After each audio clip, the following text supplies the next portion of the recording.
welcome. I'm happy that everyone is back to our autumn school. And I would like to introduce very shortly the last thematic module, number 6, land and food, and especially as well the team that will provide it. But let me first basically say that I think it connects quite well to our discussions yesterday, where Michi invited us to think about the links between contemporary forms of environmental degradations and colonial pasts, colonial violence. And as we can read in your abstract to this module today, you wrote there that you want to discuss with us what do colonial heritages have to do with current demand for land and cases of land grabbing. I just thought that this relation, so yesterday we spoke about environmental degradation, how this relates to colonial pasts, and today we will speak about land grabbing and how this is related to colonial pasts. I just want to highlight this this connecting point. And as I said, there's a Bremen-based team that will lead today this module on land and food, which consists firstly of Alex, Nadège, Ouedraogo, who is, as I read, an early career researcher, which fits quite well to our discussion yesterday about different research schemes and how what kind of programs I just had to think about, because our guest spoke about these early career programs at the University of Bremen. So Alex, if I understand it correctly, is someone who has that kind of position. And she has a background in political science with a specialization in international relations and humanitarian aid. And hello and welcome, Alex. We're happy that you're with us. And the second person, I think, is that true? Yes, is Anna Wolkenhauer. I can see you. Hello, Anna.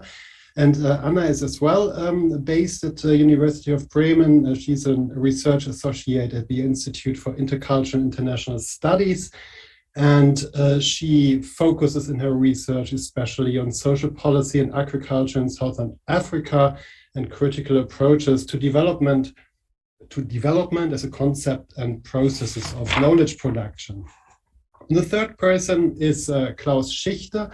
Hello and welcome. Well, and Klaus Schlichte is professor of political science as well at the University of Bremen, and he focuses in his work most of all on the history of international relations, on war and violence, political violence and political domination, with different field works in different countries in Africa, but as well in Serbia, as I read with interest. And so that's basically the team that will lead this session today. Welcome to each of you, and we are really delighted that you're with us, and I hand over to you. Yeah, we didn't talk about a sequence, but we agreed upon that I would say a few words at the beginning. So the three of us are political scientists, but we will not torture you with variables. Also because we don't like it, but we want to do something like, well, an unstructured comparison, so to say, a wild comparison, which is about perhaps differences and commonalities and few things interesting, but you might add others to the list, of course. So the three cases is East Prussia, Zambia, and Senegal. So one historical and two contemporary cases of what kind of dynamics we can observe around the issues of land and food production, consumption, circulation. Okay, so we suggested a text that, well, basically covers this entire period. The text is a kind of background information. If you haven't read the text, there is no drama ensuing from this. We will, I think, also have a great discussion if we just talk about the three stories. Okay, so I think I could start because I have the historical case, so we would not be confused by weird chronologies. I could cut it down to 20 minutes. And that's basically the idea. Perhaps I'm even quicker. The idea is that we could have the three things in a row, perhaps with short questions after each case, if something was not comprehensible or if there was something urgent to be sorted out. And then we would run into these questions and issues that we raised. Okay. I would need to open the screen here for a PowerPoint presentation, but this is deactivated. Sorry, now it should be open. Sorry. Okay. No, not yet. Aha, now it works. Okay. Good. So this is the few slides that I prepared. This is the title. This is the three inputs, commonalities and differences. And then we have a few things like the role of property rights, free trade, cause or blessing, right? Because the liberal argument is always to say, if you open up the markets, everybody will be better off at the end. The question of social security on the countryside, we are particularly curious to talk about this because this is probably going to be the subject of our research during the next 4 years. We know already quite a lot of it, but there will be a focus on that. And then also the question of the colonial past. Okay, I can go back to this slide whenever you want. Good. So my case is about the agrarian property east of the river Elbe. So everything that is north of Berlin, so to say, and this goes up to the city of what is now Kaliningrad, but at the time was Königsberg. And this was an area that was largely possessed by feudal lords, so to say, the famous Junker. If you know anything about European history, they played an important role in, well, I would say, slowing down the pace of progress. But of course, this is an ongoing discussion. Okay, so the processes of agrarian change in that area really worried Max Weber, whom all of you probably know. And Weber has very strange, very chauvinist sentences in some of his writings about that process. So he was involved in a social inquiry about this change in agrarian property and the dynamics of labor in that area in the second half of the 19th century. So the text from which I took the quotes here is written in 1893, and Weber says something that I can elucidate, but I think it speaks for itself. So the Polonization of the German East is problematic in Weber's view because it means that everything would go down the drain, namely the cultural level, the civilization that is already there would be watered down or lowered to a lower cultural level. And he sees the large-scale agrarian enterprise in the East as the most dangerous enemy of our nation, the Germans, as it is the greatest polonizator. That's the word he invented, right? Meaning that this is, how to say, making these areas that he considers to be German more Polish. And that would be the thing, the process that he's complaining about, namely bringing it down to a lower cultural level. We could talk about German-Polish relations here as well, because these things play a role still today, but that's actually not my point here. The question is, what was going on here? And for that, I have to go on and show you a bit the landscape. So this is the German Reich before First World War. So, and you see the area that is meant here as Ostelbien, so east of the river Elbe, and the structures I want to highlight here. So there are areas, most of it is now, as you see, either Poland or Lithuania or Russia.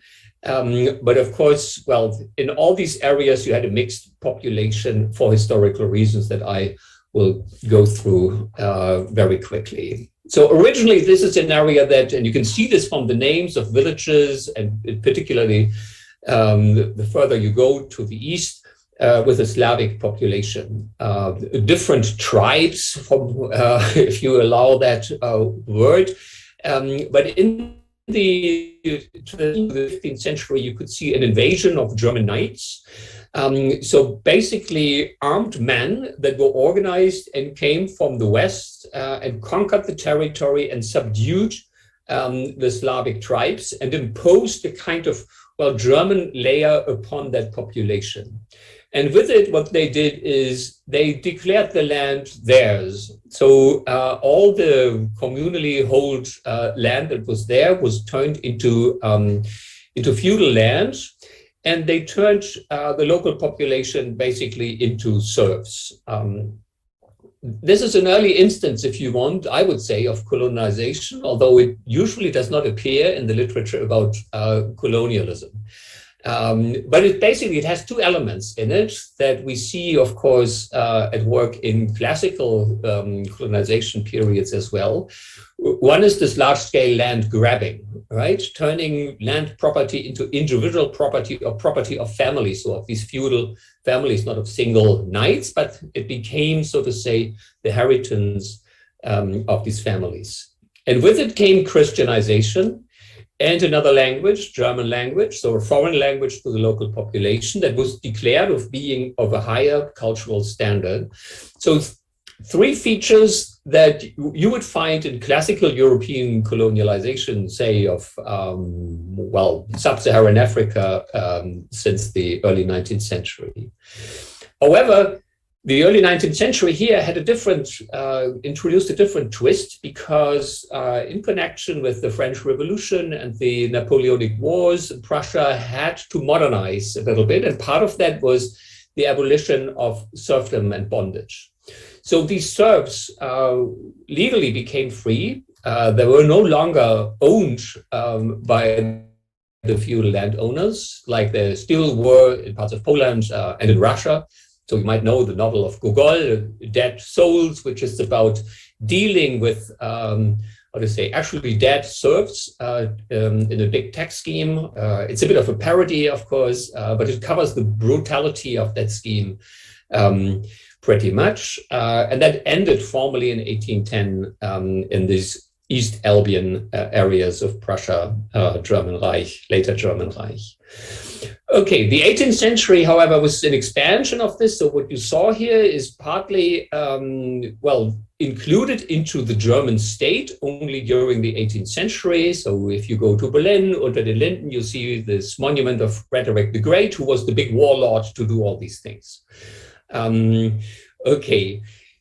But this relation still was there. So the freed serfs, so to say, of course, could not go elsewhere. They stayed on these grounds and they became, so to say, free labor, but in the sense that they were paid, but mostly in kind, so in goods, in deputat, and also they were granted small plots of land to produce their own food.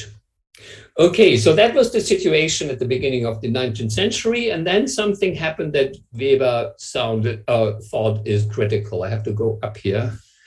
Okay, so the 19th century is the period of structural change here, and I find this interesting because I think there are so many similarities with what we see now, but of course there are limits, and that's why we thought that might be interesting, contrasting cases here. So the feudal families in that area owned in the 19th century about 2/3 of the arable land.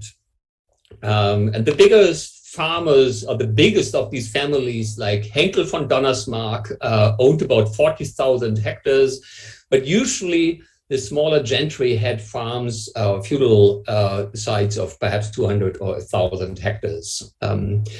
Good, and that was world market orientation in the 19th century. So they produced lots of goods, predominantly rye, wheat, horses, and beef. All right, so all these European armies bought the horses of these not so densely populated areas.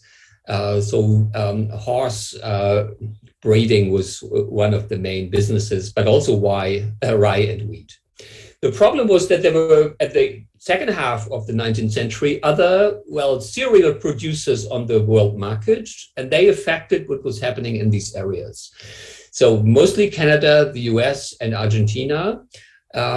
could produce apparently much cheaper than the still semi-feudal kind of production sites east of the River Elbe.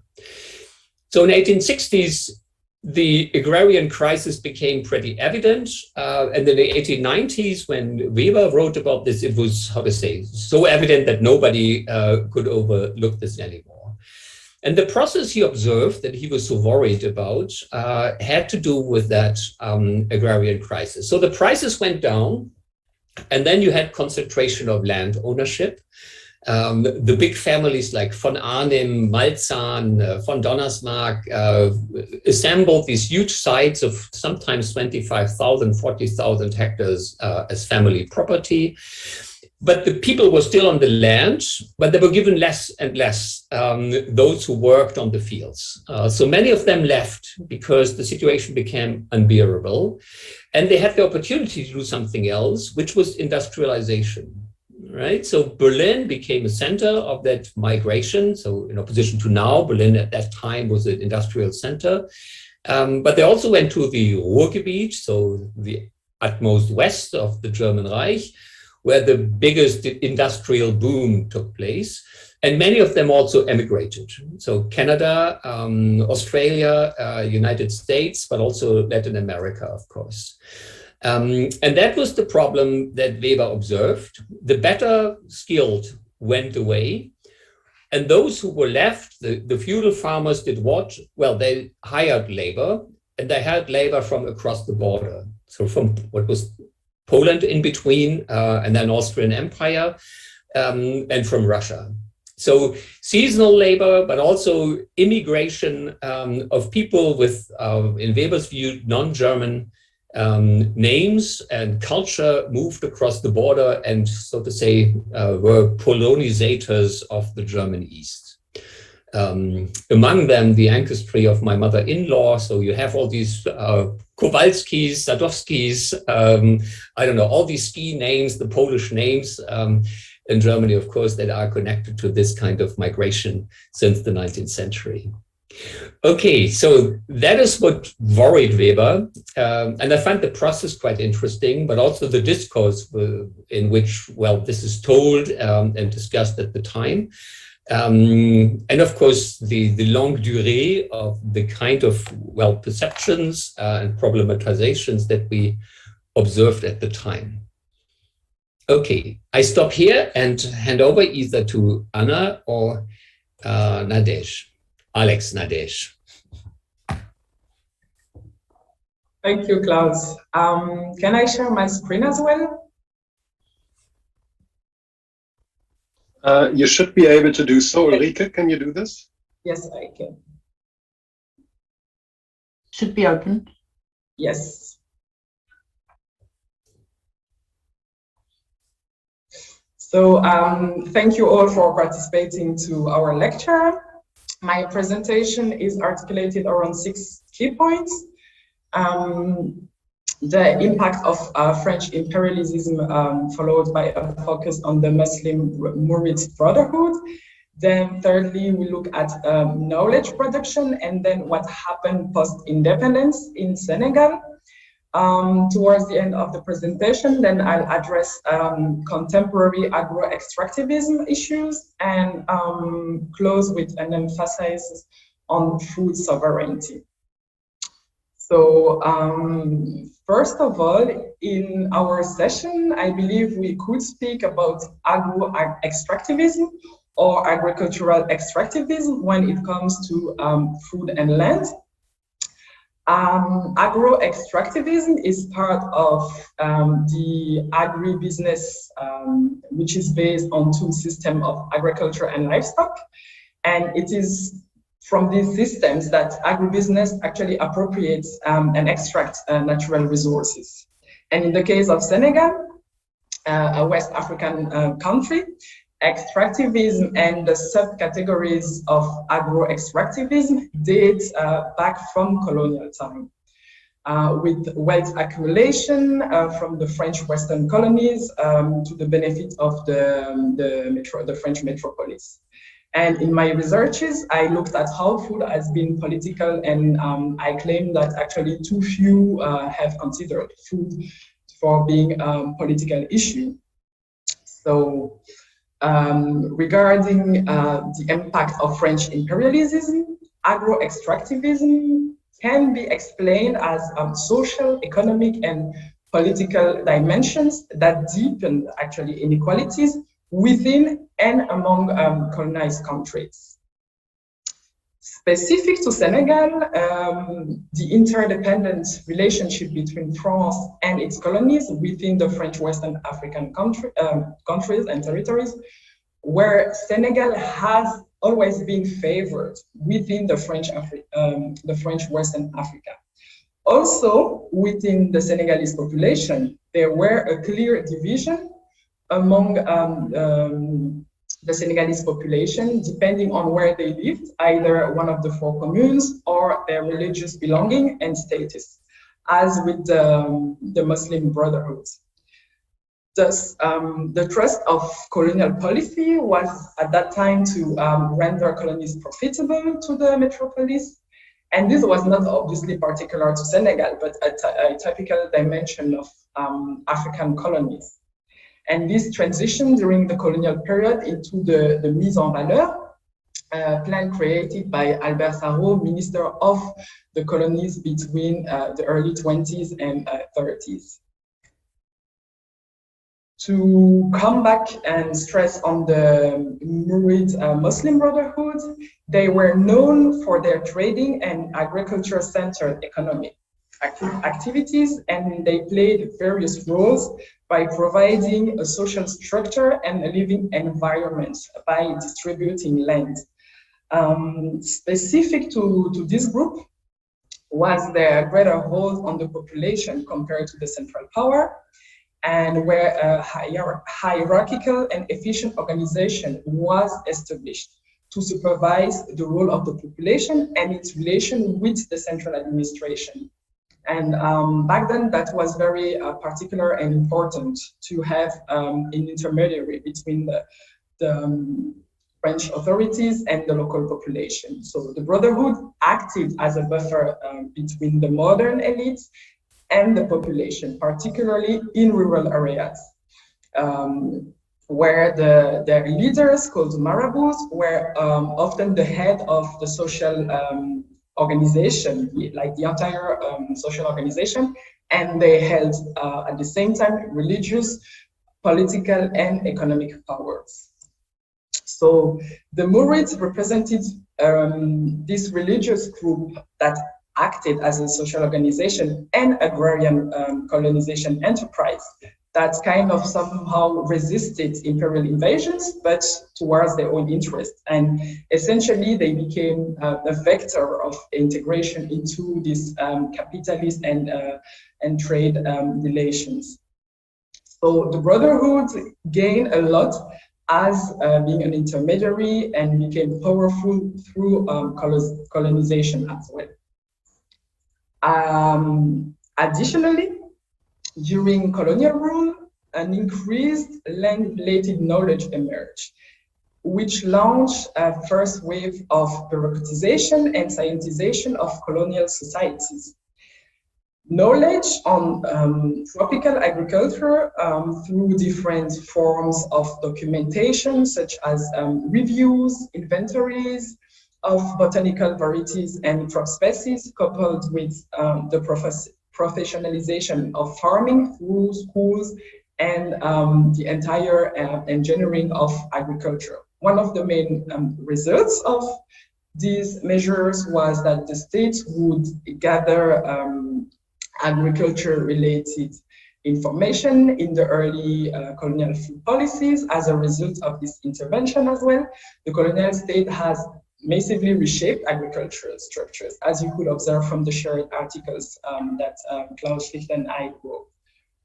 So what then happened after independence? Even after the imperial agro-extractivist ruling scheme, independent Senegal maintained the same economic strategies in farming activities, where France set privilege, even like a higher groundnut price, because groundnut was the main cash crop product activities that France had implemented in Senegal.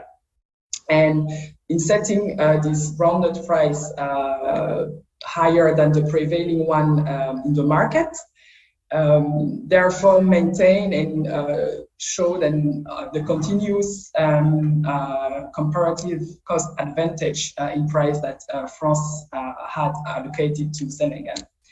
Another too often neglect aspect is that still up to date, and part of this is the fact that former French colonies of West and Central Africa, the extractivism has been embedded in a very particular monetary arrangement, the CFA franc currency arrangement.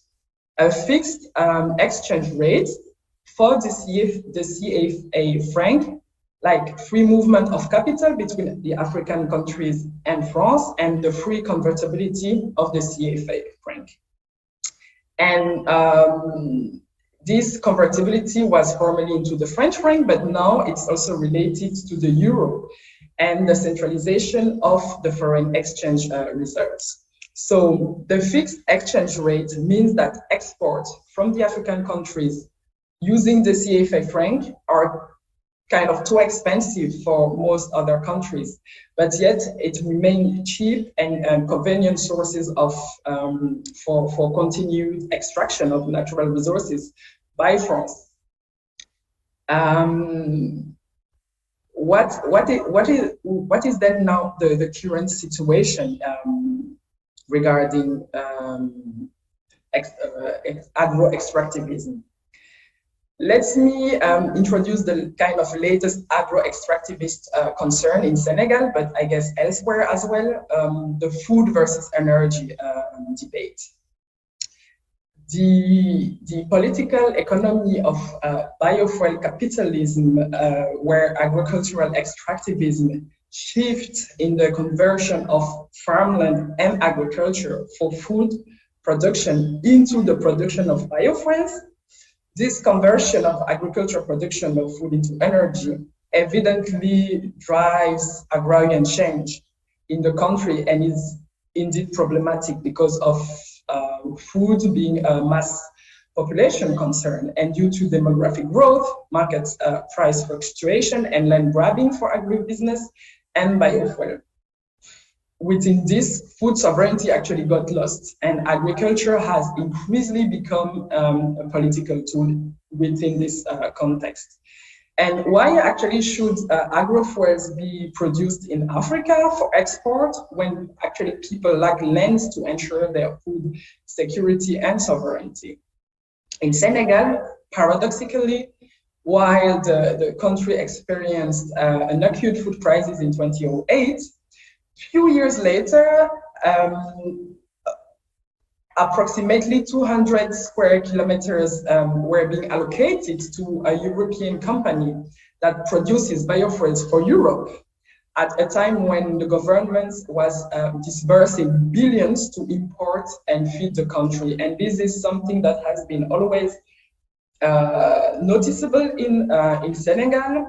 The country exports more than half of its food consumption needs.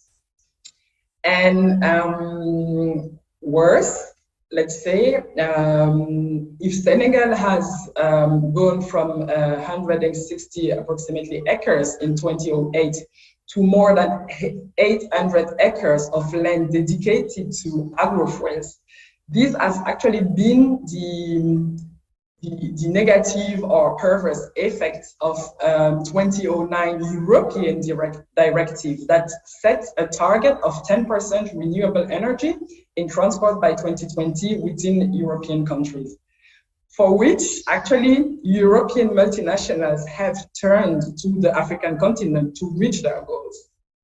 And this is why it is problematic. So finally, to come back to food sovereignty, as food sovereignty is the right of peoples to healthy and culturally appropriate food produced through ecologically and sustainable methods.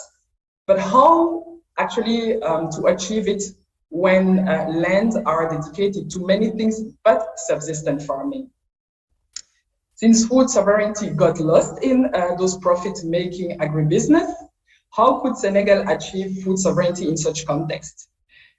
There have been some food movements around the globe, such as La Via Campesina. Many of you might know about them.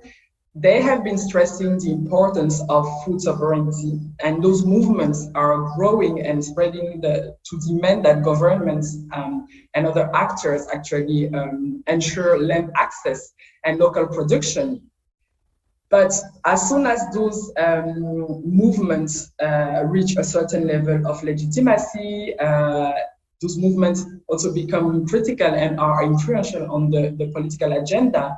And this is why it is very important for countries who have been facing this diversion of conversion of land from food subsistence farming to agro farming.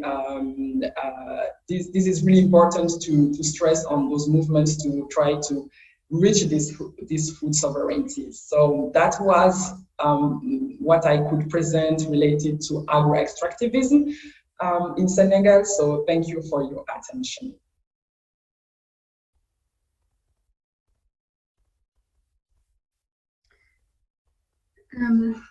Okay, let me take it up from here and introduce yet another case study. I hope you can all see my screen, otherwise please give me a sign. Right, so I hope you're all taking good notes, because in the end we want to discuss with everyone what the commonalities and perhaps differences are between the three cases.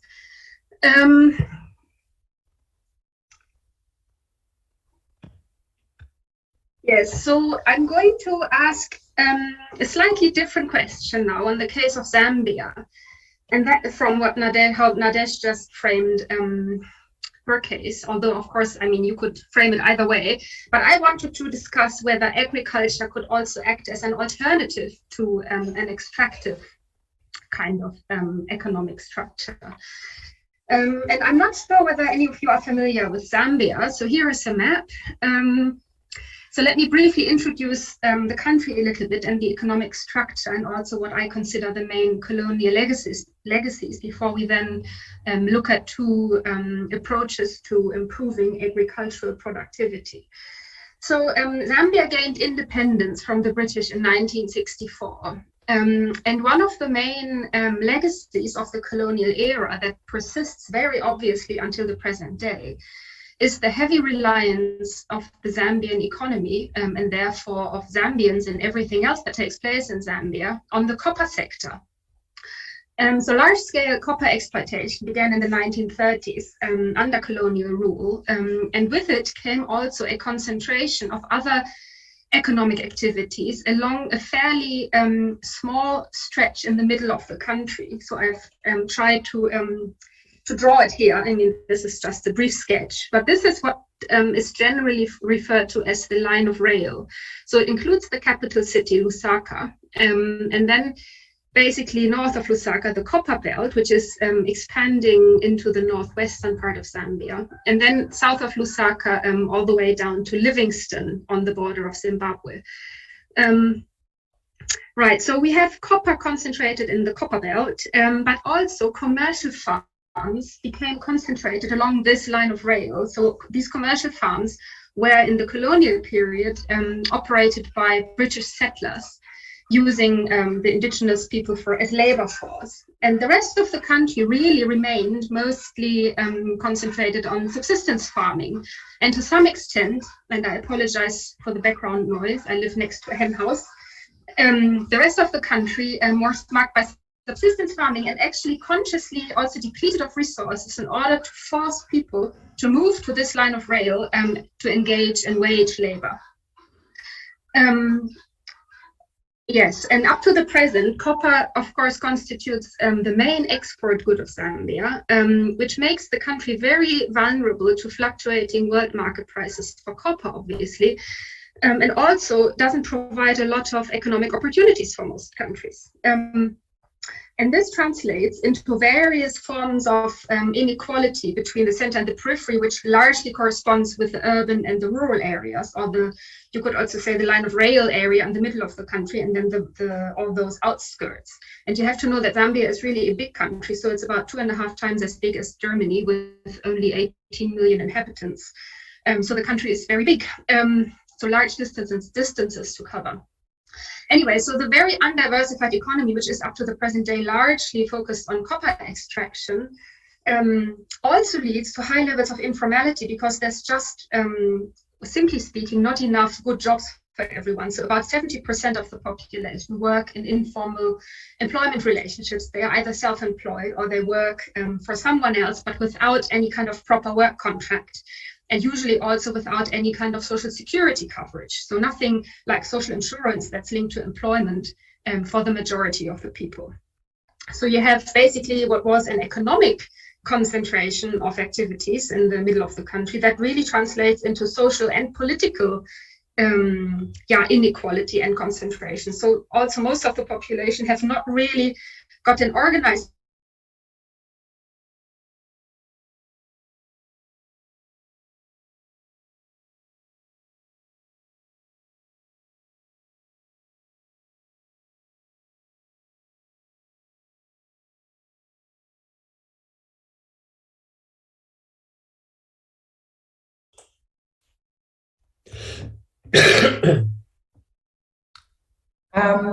While we wait for Anna to come back, I'd like to emphasize on what she mentioned at the beginning of her presentation. Please think about the 2 questions that I will put in the chat.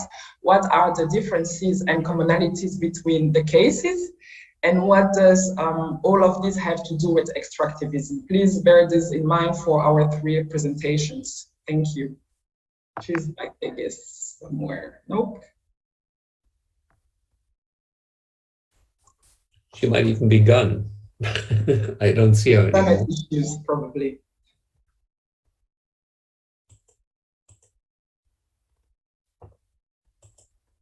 Okay. Well, is there perhaps another way to contact her? Perhaps she didn't realize that she's out, just by sending an SMS or something like that. I'm not sure. She's in Zambia, so and Okay. she changed her Zambian phone. I had the old one, but she switched to another.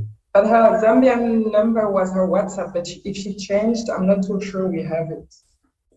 I only have the old one, which is invalid. I think she's back. I apologize. I apologize. Even though I'm right on the line of rail, my power just went. Sorry. So can you all see and hear me again? Yes. Yes, we can. Okay, sorry. Anyway, so did you still hear the problem of poverty?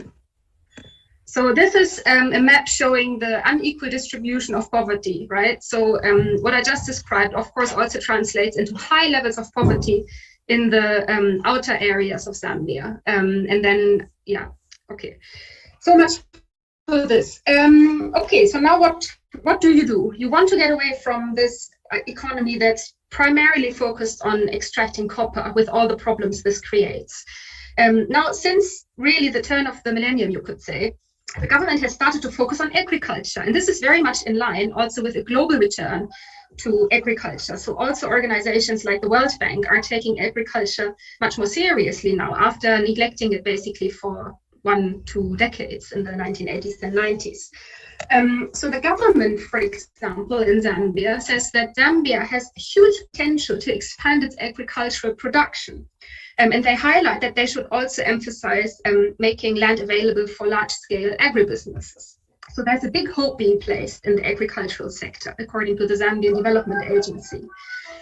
The World Bank, which is quoted in the next quote, says that the reliance on non-renewable resources like minerals or copper in the Zambian case for growth is by definition unsustainable. The extractive-based growth in recent years has not significantly contributed to poverty reduction and has left a legacy of environmental liability in mining towns. In contrast to non-renewables, renewable capital, including agricultural land and forests, can produce benefits in perpetuity. So it seems agriculture, should be a way for diversifying economic income. Now, of course, there can be different strategies to doing this, including the reliance on global value chains, which is something I'll look at in a moment, or direct support to smallholders. Then there is things like outgrower schemes, where smallholders are connected to bigger companies. You could think of farming cooperatives. So, I mean, just saying we want to emphasize agriculture does not necessarily translate into one particular type of strategy, right? So there are different ways. And the World Bank, of course, emphasized that they want to rely on global value chains for all the benefits they bring. Now, all of this happens in the context of quite a complicated land administration. So as in many African countries, also Zambia has a dual land administration system, meaning there's two different types of land, basically. Historically, the country was completely made up of customary land, but then the colonial powers introduced what was then called crown land and has up to the present day remained, but it is now called state land. So basically, and this map shows you that what was formerly crown land and is now state land is also concentrated along the same stretch in the middle of the country, and it's actually it's not a very big part of the territory. But as you can tell, it's the part of the territory that is very well connected. So it's linked to markets and to the political and economic center. So of course, this is very attractive land. Now, this land is under state administration. This means if you want to lease, in Zambia, you cannot buy land, but you can lease it for 99 years. If you want to lease a plot of state land, you have to talk to the formal state authorities, to the council, to the ministry, and so on. If you want to use a piece of customary land, then you need to speak to the traditional authorities. Now, what really made the whole situation more,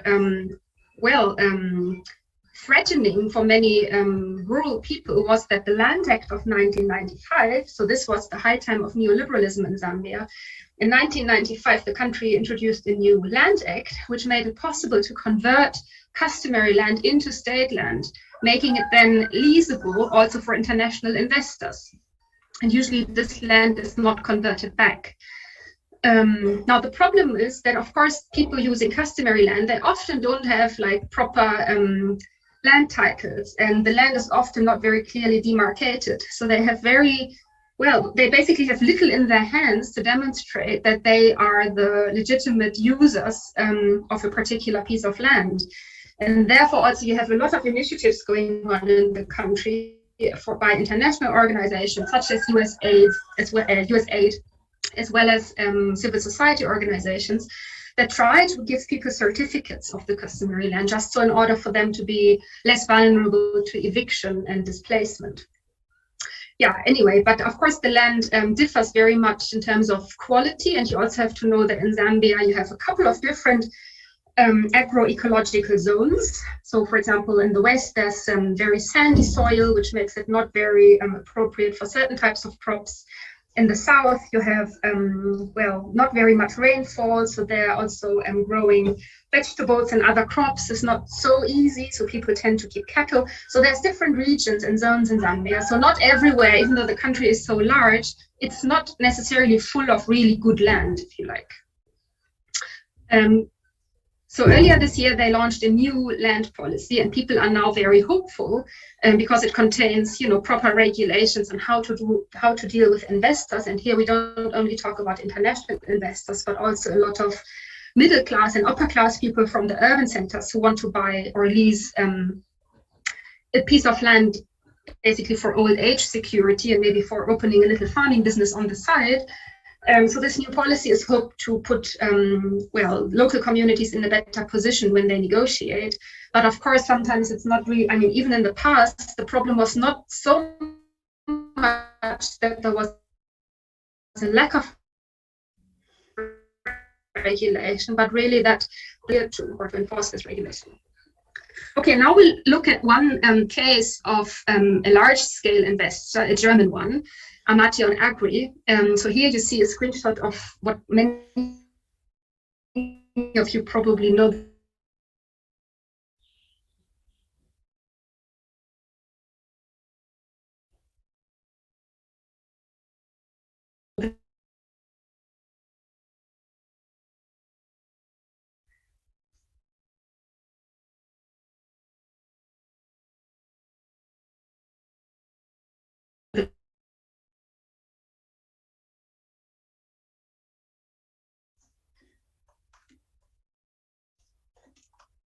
The land matrix. So this is well, a database, a really useful database that keeps all sorts of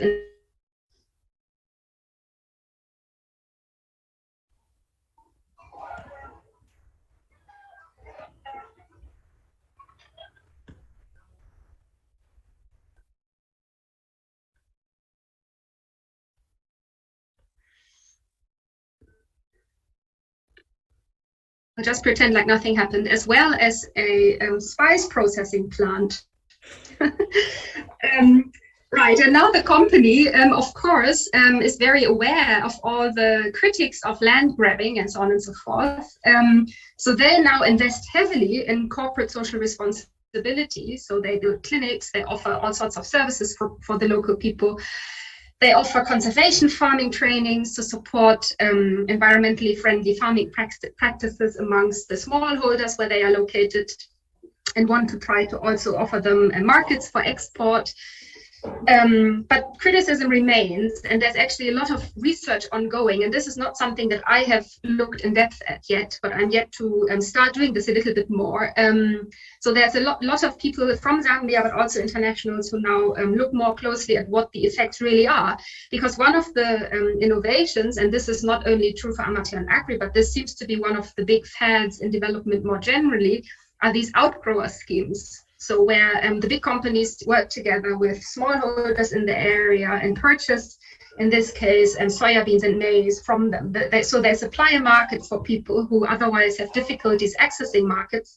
They supply knowledge, they supply credit, and so on and so forth. So it's meant to have very positive local spillover effects.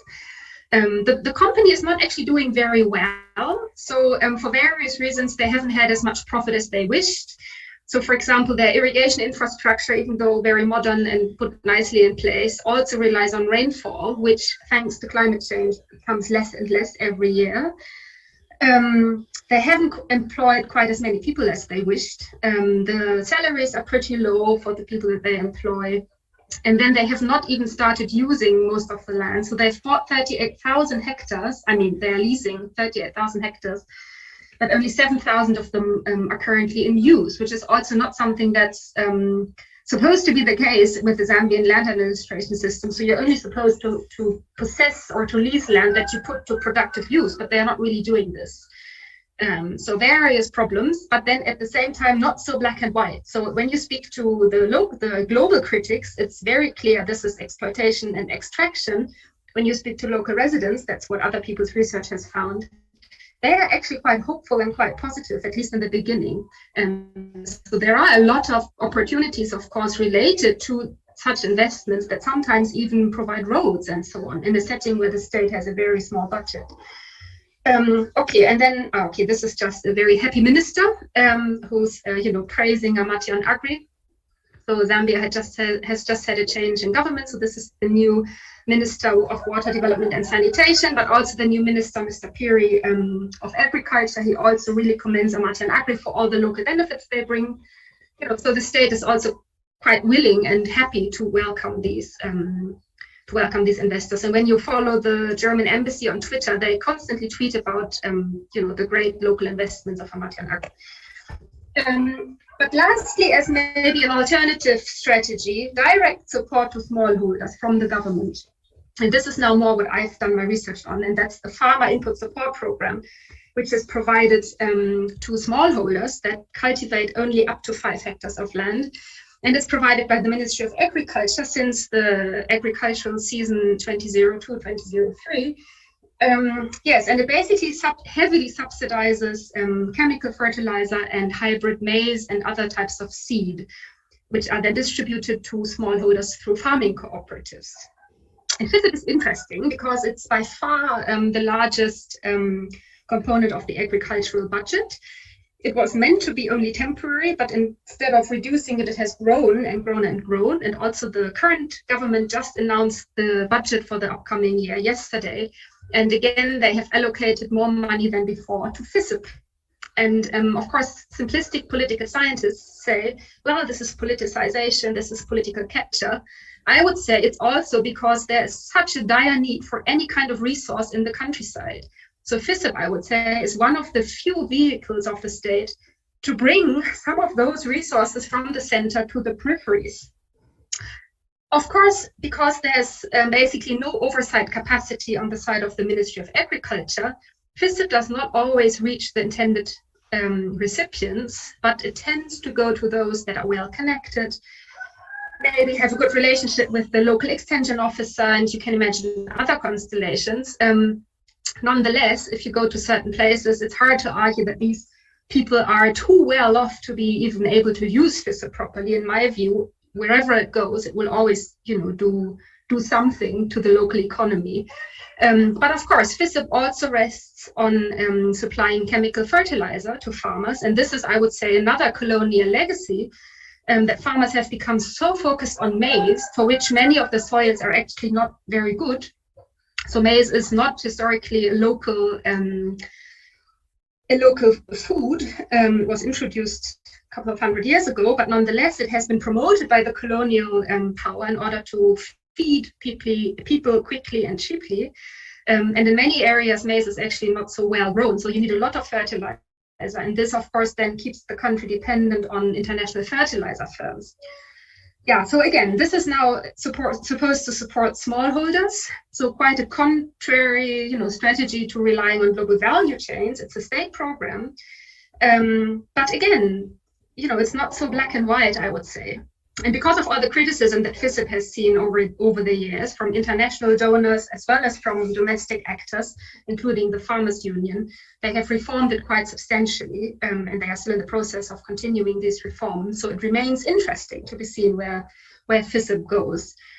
I think maybe some overall lessons. I've tried to include some also now that relate to the previous two presentations. So I would say that extraction is probably always somehow linked to a colonial past, where resources are basically taken out of one place in order to benefit another. Maybe that's something we could discuss.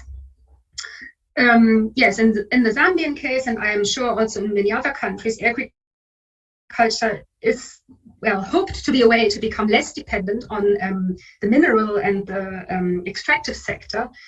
And it could potentially be regenerative, but then, of course, it comes with its own problems, environmental and social and political. So the question remains how to support agricultural growth. I mean, we haven't even spoken about the fact that, of course, agriculture is also not maybe a perfect way to diversify your economy, because still the value added remains fairly small. But still, how to make agriculture more inclusively beneficial? Or is agriculture per se also a site of extraction?